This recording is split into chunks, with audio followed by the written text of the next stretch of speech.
کسی بادشاہ نے رسول اکرم صلی اللہ علیہ وآلہ وسلم کی خدمت میں ایک طبیب بھیجا کہ ضرورت کے وقت آپ کی جماعت کا علاج معالجہ کیا کرے گا۔ طبیب مدتوں مدینے میں حاضر رہا مگر کسی شخص نے اس سے علاج کے لیے رجوع نہ کیا۔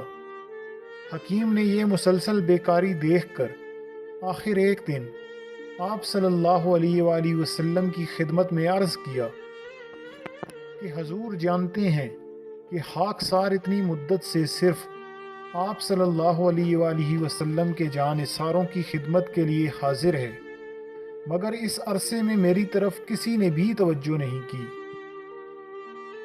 آپ صلی اللہ علیہ وآلہ وسلم نے فرمایا، ان لوگوں کا قاعدہ یہ ہے کہ جب تک بھوک غالب نہ ہو کھانے کو ہاتھ نہیں لگاتے، اور ابھی پیٹ بھرتا نہیں کہ رب کا شکر ادا کرنے کے لیے ہاتھ اٹھا لیتے ہیں۔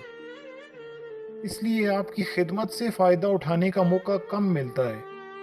حکیم نے کہا، بے شک تندرستی کا یہی اصل راز ہے۔